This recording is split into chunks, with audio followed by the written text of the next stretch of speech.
horrible.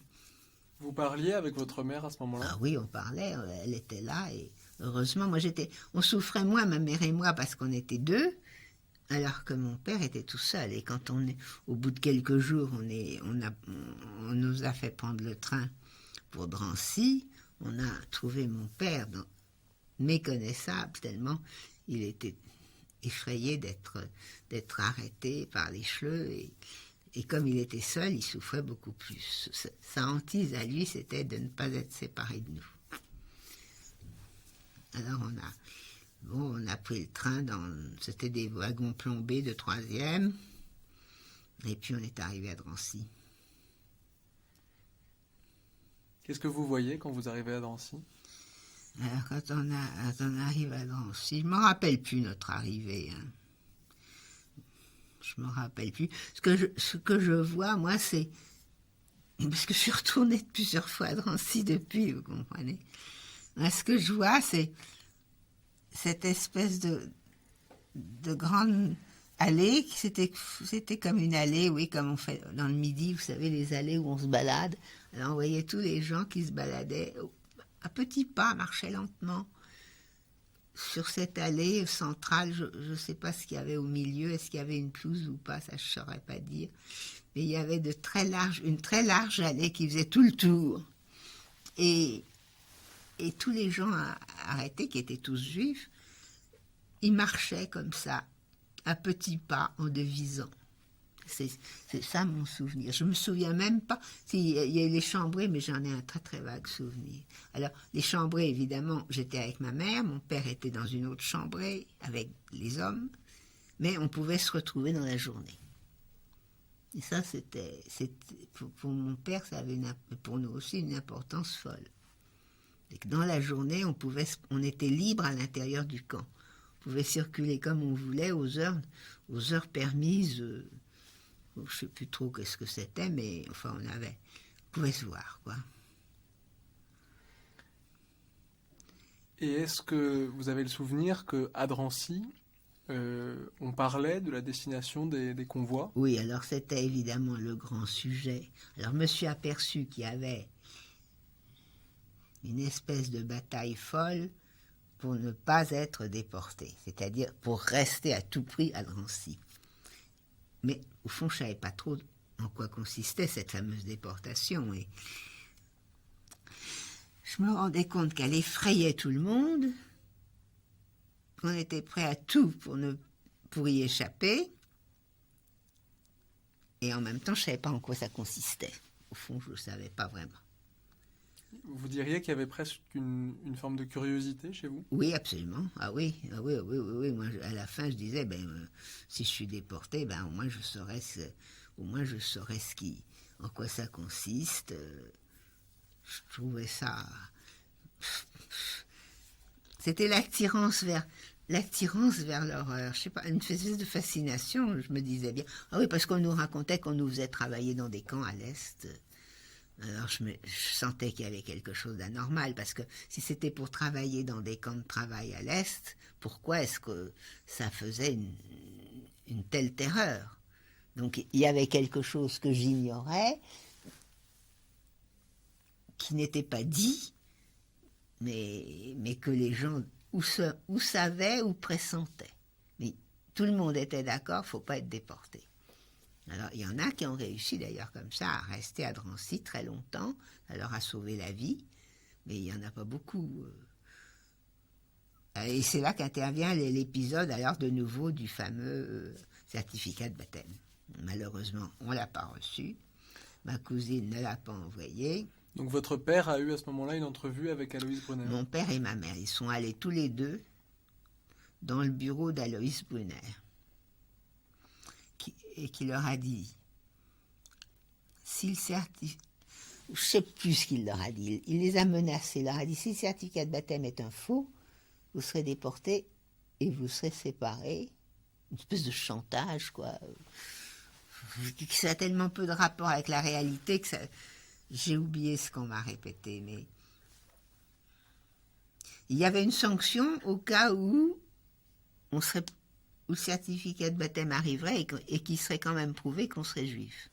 Et ça, c'est vos parents qui Mais vous l'ont mon dit? père n'ayant pas été circoncis, puisqu'il était baptisé à la naissance, c'était pas si facile que ça de prouver qu'on était juif. Les Allemands l'avaient vérifié, ça? Je ne sais pas. Mais en tout cas, il n'était pas circoncis. Enfin, il y avait une menace d'Aloïs Brunner. Et je ne peux pas en dire beaucoup plus, qui de toute façon était bancal, ne tenait pas debout, quand on sait ce qui se passait en réalité au bout du chemin de fer. Hein. Donc, enfin bref, on est finalement, alors on est resté très peu de temps. Je ne sais plus les dates exactes, mais on a dû rester 7-8 jours à peine à Drancy, et on est parti dans le convoi du 30 mai 44. Mon père était un des plus âgés du convoi, ou en tout cas on estimait qu'il avait une âme de chef. Alors il était responsable du wagon, il avait un brassard, je ne sais plus de quelle couleur. Enfin tout ça c'était je crois qu'il n'a absolument rien fait. On lui a mis un brassard, mais il n'a absolument rien fait pour aider qui que ce soit. Ma mère, elle, par contre, elle a chanté, elle a essayé de faire chanter les enfants. C'était son côté scout qui revenait. Elle a essayé de distraire les enfants dans le wagon. Et mon père, lui, je ne sais pas de quoi on le chargeait, mais j'ai l'impression qu'il n'a rien fait. Il n'a pas eu... Tout ça, c'était de la frime, Alors, il y a eu le voyage, qui était évidemment dans des conditions abominables. Il n'y avait pas de place, c'était des wagons à bestiaux. La chose est bien connue. Hein. Wagons à bestiaux, tinette en public, on tendait une couverture. Femmes, hommes, enfants, tout le monde réuni. On n'avait pas beaucoup on ne pouvait même pas se coucher, il fallait rester assis. Il n'y avait pas la place pour s'étendre. Quoi. Vous disiez que votre mère faisait chanter les enfants. Oui, les enfants, alors. Vous chantiez avec eux? Oui, moi je chantais aussi. Qu'est-ce que vous chantiez? Ah ben des chants scouts. Il y avait que ça, parce que... Vous aviez été aux éclaireurs moi israélites? j'avais été scout unioniste, oui, parce que je ne vous ai pas dit, mais j'ai eu toute une partie de mon enfance qui était très protestante, par le Chambon-sur-Lignon. Donc j'étais aux unionistes, au PA, aux petites ailes unionistes à Strasbourg. Et puis en pleine guerre, j'ai été aux éclaireuses israélites. Évidemment, c'était complètement farfelu, mais enfin, on avait tenu à ce que j'y sois. Et j'avais aussi suivi l'enseignement religieux avec le rabbin Kaplan. Tout ça en pleine guerre. Mais j'avais quand même... Je connaissais les chants scouts, oui. Je connaissais assez bien les chants scouts.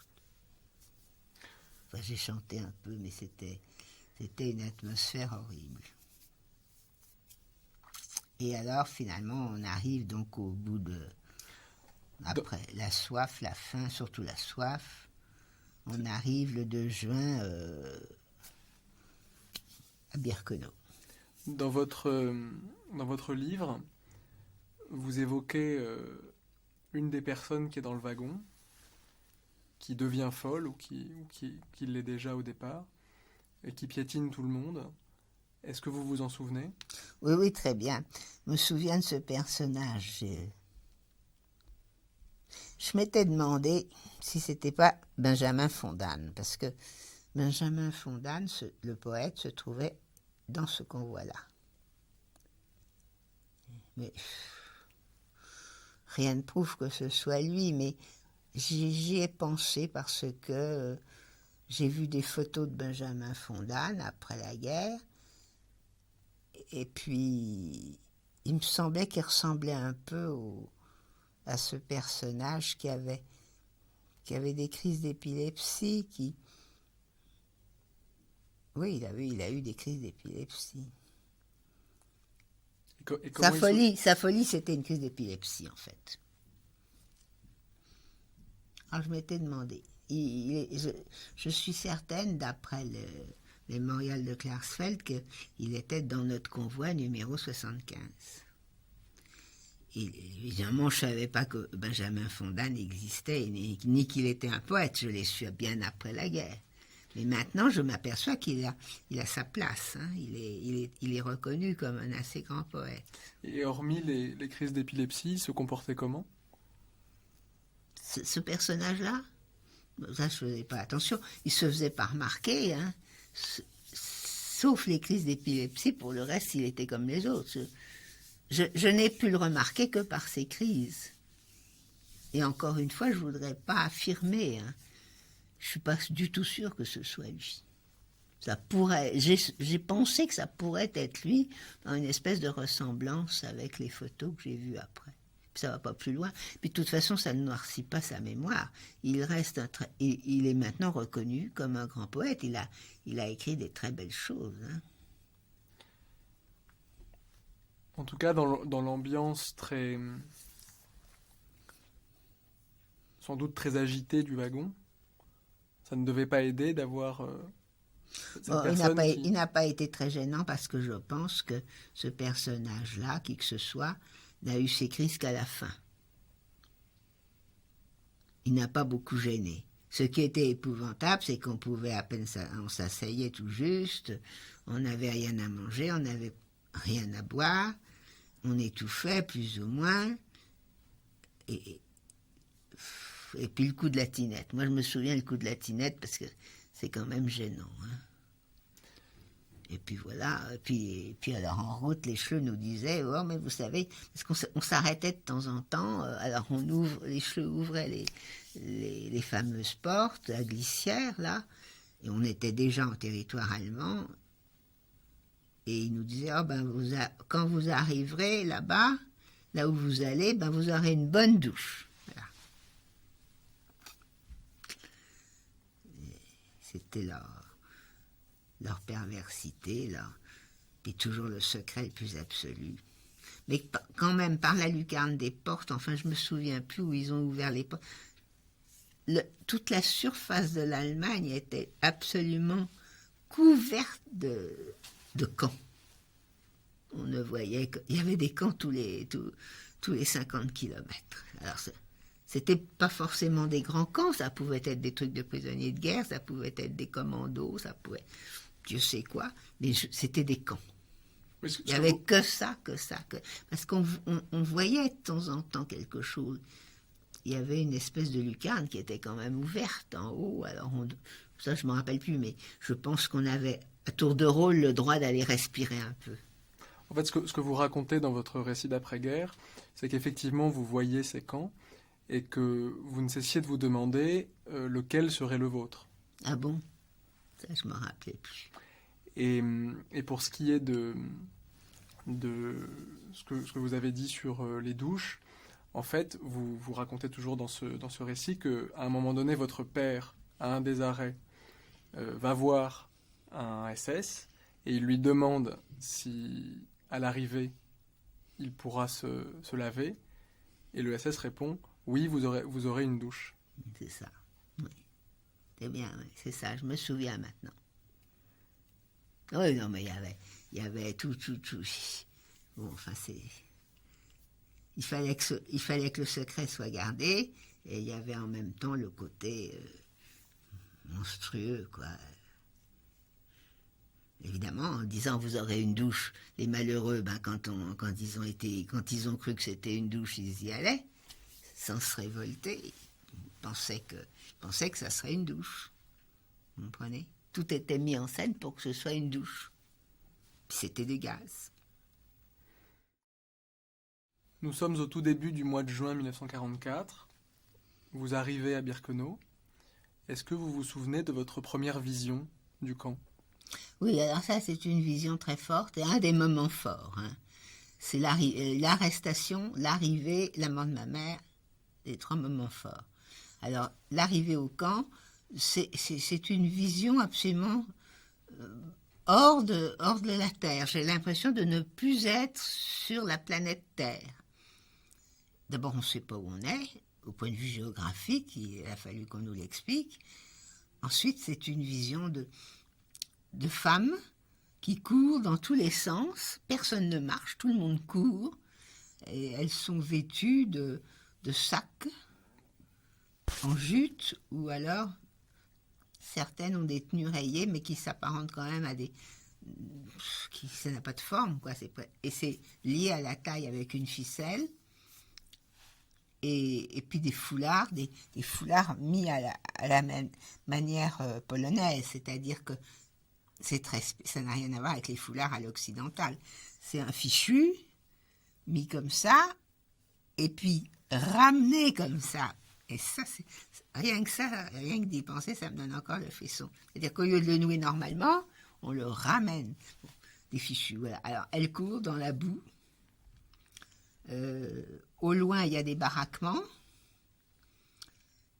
Et puis voilà, des femmes qui courent dans tous les sens, sans ordre apparent. Des baraquements au fond. Et puis ces vêtements ahurissants. Et alors, tout près, c'est la rampe, tout de suite. Non, on n'est pas sorti tout de suite. Hein.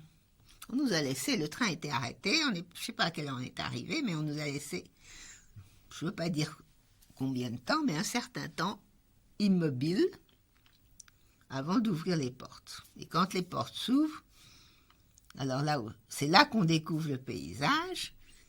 Il y a tout un tas de gens, en principe, je crois que c'est des déportés, ils ont la tenue rayée, et ils nous prennent nos bagages et ils les jettent sur un tas. Et alors, on leur dit, mais comment va-t-on retrouver... On avait encore notre façon de penser civile, si je puis dire. Comment va-t-on retrouver ces bagages? On nous dit, vous en faites pas, vous les retrouverez.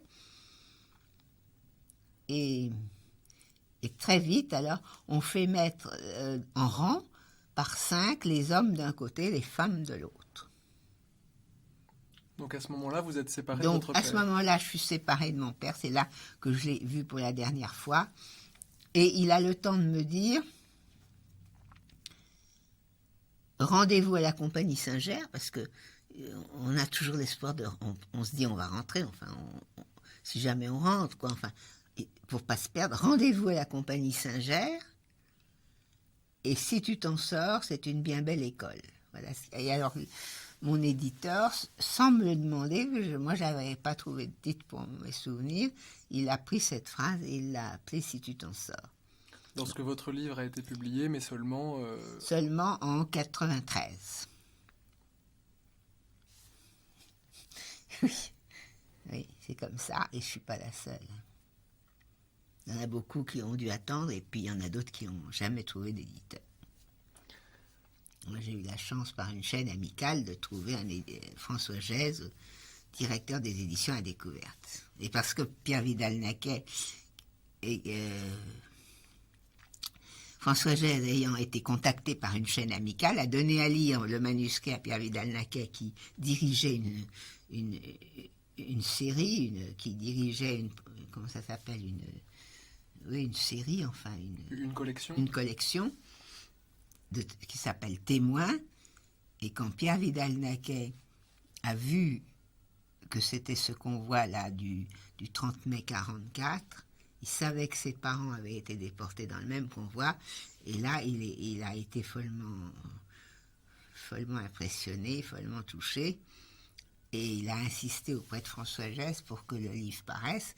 Pour lui, c'était en même temps un hommage à ses parents, à lui, et il m'a proposé de faire la préface, qui est une des plus belles préfaces qu'il ait écrites.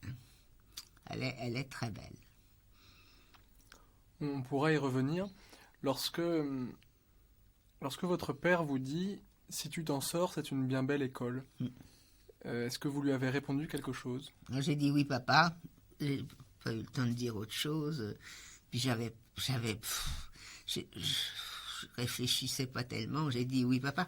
Lui, il avait des idées très spéciales pour l'éducation. Ma mère voulait surtout insister sur le côté moral, et lui, il voulait insister sur le côté plutôt pratique des choses. Il me disait...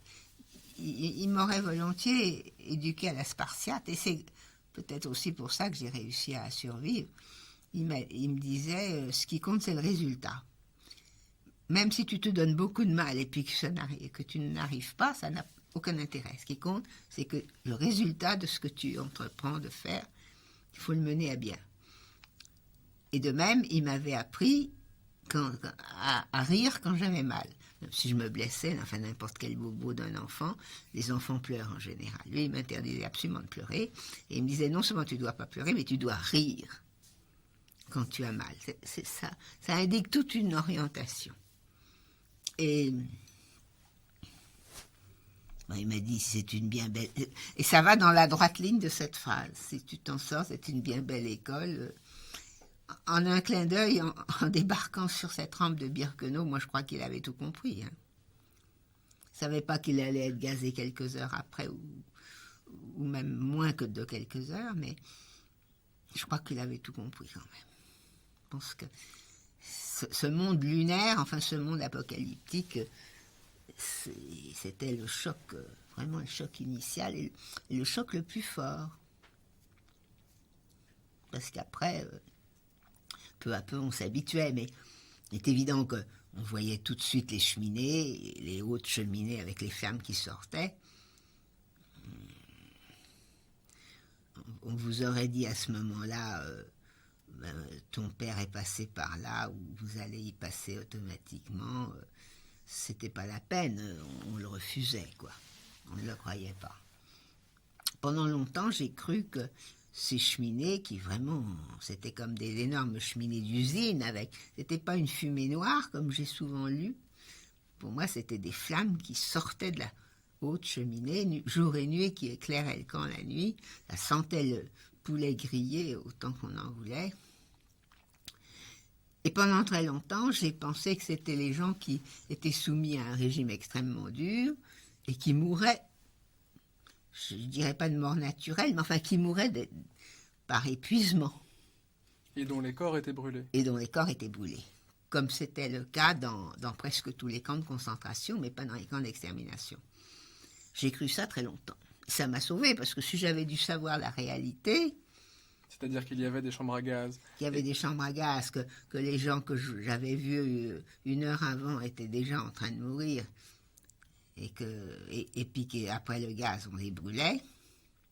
Si j'avais pensé à ces gazages de masse, je ne crois pas que j'aurais survécu. Il a fallu que peu à peu, en quelques mois, je finisse par me rendre compte de l'évidence. Mais c'est pas possible Et ça m'a sauvé de ne pas le croire. Enfin, personne ne me l'a dit d'ailleurs. On ne me l'a pas dit. On me disait, n'allez pas dans cette région-là, Kartoffeln, c'est les trucs des pommes de terre. N'allez pas vers là-bas, c'est dangereux. Pourquoi alors je ne comprenais pas, c'était des caves de pommes de terre. Je ne trouve plus le mot allemand, mais enfin c'était Kartoffeln quelque chose. Pourquoi est-ce que c'est dangereux d'aller vers des caves de pommes de terre? Moi, je n'arrivais pas du tout à comprendre. On me disait surtout n'y allez pas, parce que si vous y allez, vous en approchez trop près, après, vous allez être tué, vous ne reviendrez pas. En réalité, c'était pas du tout des machins de pommes de terre, c'était des chambres à gaz. Donc, si on s'approchait trop et qu'on voyait quelque chose, on devenait témoin et on vous gazait. Comme les gens du Sonderkommando ont été gazés les uns après les autres. Le Sonderkommando était le groupe de travail qui s'occupait des chambres à gaz, qui faisait le travail dans les chambres à gaz, c'est-à-dire qui s'occupait du gazage et qui s'occupait de porter les corps dans les fours crématoires. Et qui étaient bien sûr des détenus juifs. Et c'était des détenus, quelquefois même des détenus qui retrouvaient des membres de leur famille. En tout cas, sur le moment, vous n'avez pas su que votre père avait été gazé immédiatement. Alors j'ai mis très longtemps parce que rien ne me prouvait qu'il avait été gazé.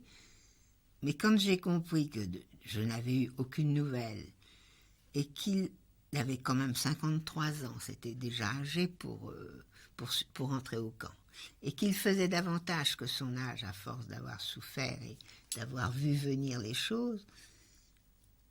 En plus, il portait des lunettes, ce qui était incompatible avec la rentrée dans le camp, j'en ai déduit très logiquement, mais personne ne me l'a dit, et encore aujourd'hui, personne ne m'a dit qu'il avait été gazé le 2 juin. Mais enfin, à mon retour en France, j'ai fait la déclaration pour son certificat de décès.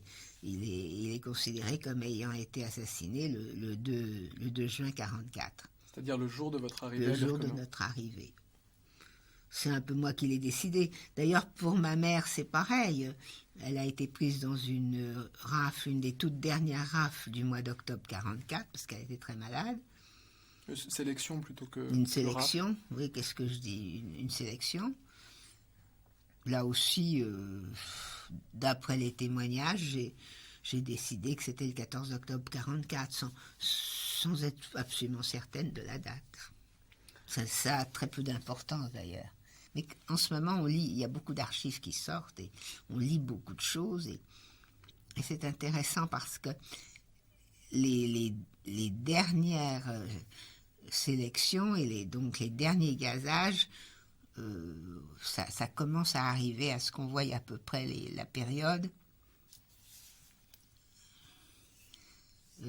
Ça a été jusque fin octobre ou quelque chose comme ça. Oui, puisqu'en fait, les installations ont été détruites en novembre 1944 c'est ça, sur ordre d'Himmler. C'est ça, exactement. Parce qu'il ne fallait pas laisser de traces, en fait. C'est ça. Et alors là-dessus, avec Annette Gévorka, j'avais eu un différend, parce que moi, je pensais que c'était courant octobre, et elle me soutenait autre chose, mais je ne sais plus ce qu'elle me disait. Alors, la pauvre, je ne veux pas la mettre en... Je ne veux pas lui faire dire ce qu'elle n'a pas dit, mais enfin, on n'était pas d'accord sur la date. Et de ces dernières sélections. Et maintenant, il y a plein d'archives. Ça devient très passionnant, d'ailleurs. Même, vous voyez, par exemple, pour le jour de l'évacuation, le 18 janvier 1945, dans mes souvenirs, j'ai écrit qu'il faisait moins 30 degrés. J'étais absolument persuadée qu'il faisait moins 30 et qu'il avait même fait au-delà pendant un certain temps. Et je décris comment on s'enfonce dans le froid de plus en plus et on peut faire la différence entre moins 40 et moins 30. Et puis voilà que mon secrétaire général, Raphaël Israël, ouvre des archives qui s'ouvrent de plus en plus. Il paraît que le thermomètre était à moins 19,5.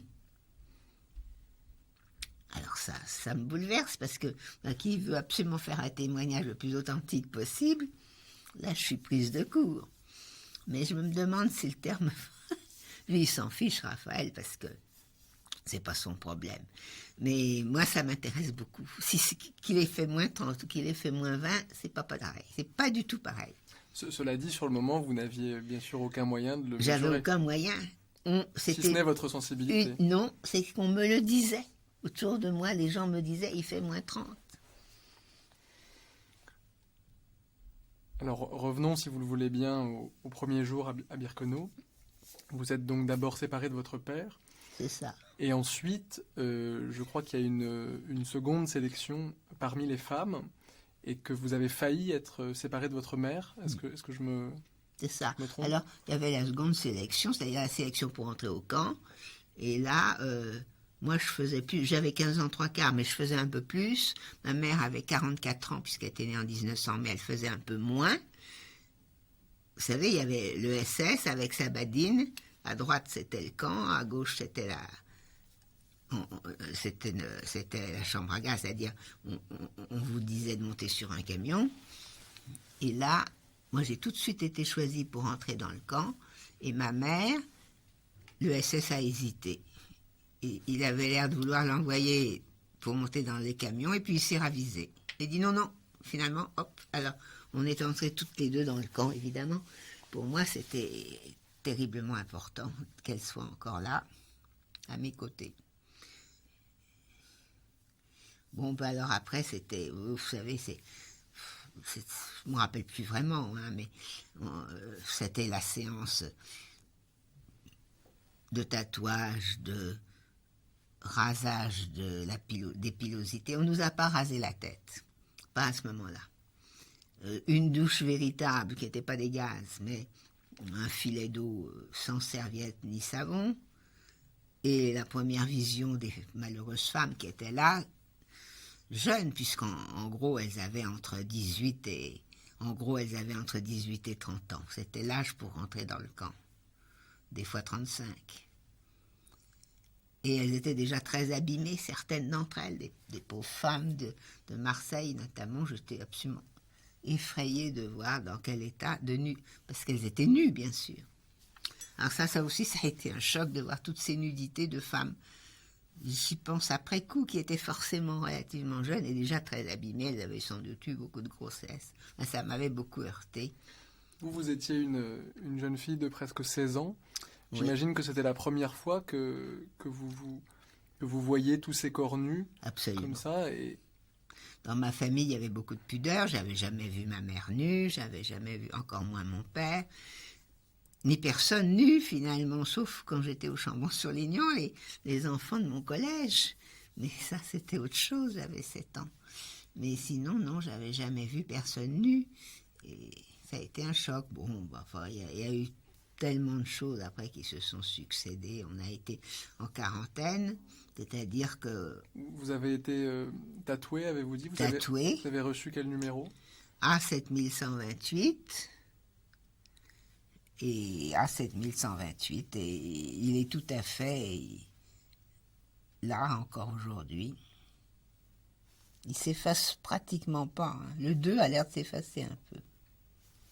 Et puis, alors après ça, on nous a affublés de vêtements civils, absolument dégueulasses. Des vêtements de gens de là-bas, quoi, qui, je sais pas, enfin, qui avaient sans doute, qui étaient morts sans doute depuis, et puis des vêtements ignobles, quoi. Complètement dépareillés. Le gros problème, c'était les chaussures. Il fallait avoir 2 chaussures à peu près à la même hauteur. C'était pratiquement impossible à trouver. On n'avait pas la tenue rayée. On avait des vêtements civils avec une grande croix peinte en grosse peinture couleur brique dans le dos. De façon à être bien reconnaissable et pas pouvoir s'évader. Qu'est-ce qui se passe dans votre esprit à ce moment-là? Vous avez été déshabillé, Oui. rasé pour une part, Oui, tatoué. On a l'impression que on comprend pas, quoi. On se demande où on est. On se dit, mais est-ce que je suis encore sur Terre? Et moi, j'essayais de savoir où je me trouvais au point de vue géographique. Et alors, à ce moment-là, il y a une déportée qui nous a dit, voilà, vous êtes aux confins de l'Allemagne, de la Pologne et de la Tchécoslovaquie, dans ce coin-là où l'Allemagne fait un peu un coin entre Pologne et Tchécoslovaquie. Voilà où vous êtes. Et puis les pauvres gens qui mouraient dans la boue, qui nous suppliaient très vite. Moi, j'ai entendu des femmes qui étaient déjà couchées par terre, en train de mourir dans la boue, et qui nous suppliaient, si jamais on rentrait, de raconter ce qu'on avait vu. Déjà dès le premier jour. Parce que la souffrance, les souffrances étaient multiples et variées, donc on avait tout le choix. Mais une des grosses souffrances, c'est de penser qu'on mourra tellement loin de chez soi, dans l'indifférence, et sans que personne ne sache ce qui vous arrivait. On avait l'impression d'être soustrait à la communauté humaine. On n'était plus dans la communauté humaine. On ne savait pas où on était, ni physiquement, ni moralement. Et ce sentiment d'injustice, je crois que c'est le sentiment qui dominait pour moi, en tout cas, sentiment d'injustice. Pourquoi est-ce que ça m'arrive? Pourquoi est-ce que je suis là? Qu'est-ce que... C'est pas possible. Et si je meurs, personne ne saura ce qui m'est arrivé. C'était une douleur. Alors les pauvres femmes qui étaient en train de mourir suppliaient. Et ça, dès le premier jour, très tôt, j'ai eu ça. Des femmes suppliant si jamais on en réchappait, qu'on raconte. Donc vous êtes mise en quarantaine et en fait vous alliez rester, je crois, relativement longtemps. Oui. Près de 2 mois et demi. Oui, alors là, je ne me rappelle plus très bien. Je sais que j'ai eu des commandos ensuite. J'ai été séparée de ma mère. Tout ça, ça se perd dans le brouillard. Hein. Mais je sais que j'ai été séparée de ma mère. qu'elle est entrée au revire, qu'elle en est ressortie. Est-ce qu'avant qu'on en vienne là, est-ce que vous vous souvenez par exemple du premier appel? Est-ce que c'est un moment Ah oui, dont l'appel, vous vous souvenez? les appels, c'était affreux. Bah oui, c'était affreux. C'est bien connu. Hein, mais alors là, ma mère m'a beaucoup aidée parce que c'était le mois de juin. Il faisait un froid épouvantable. Et il n'a pas fait très chaud. Hein, il a fait chaud peut-être au mois d'août, mais en juin, il faisait encore très froid.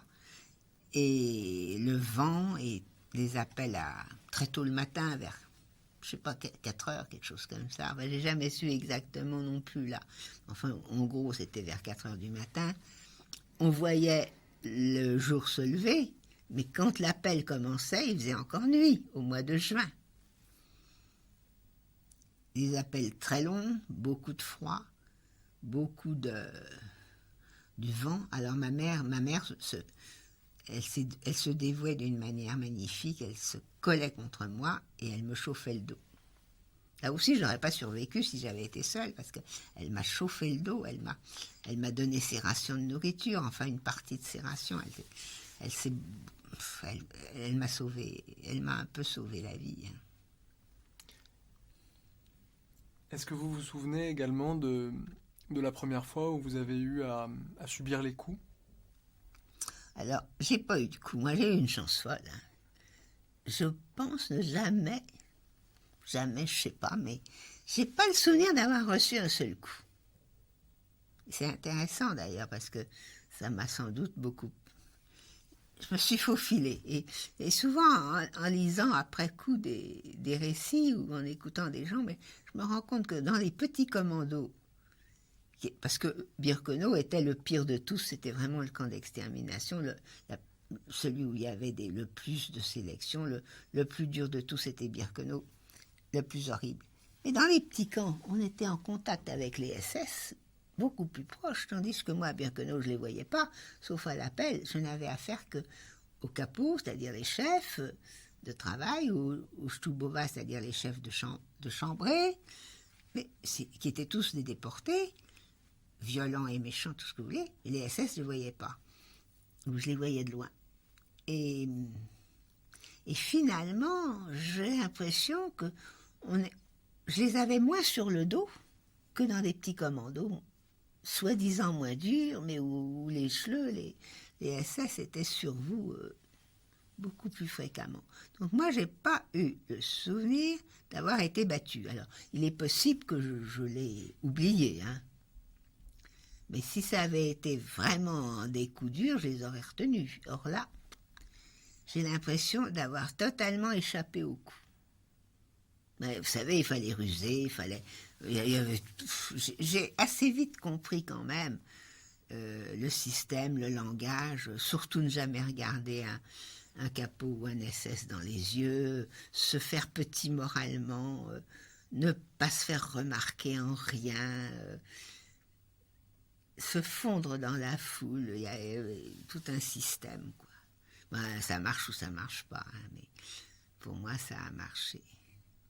Et c'était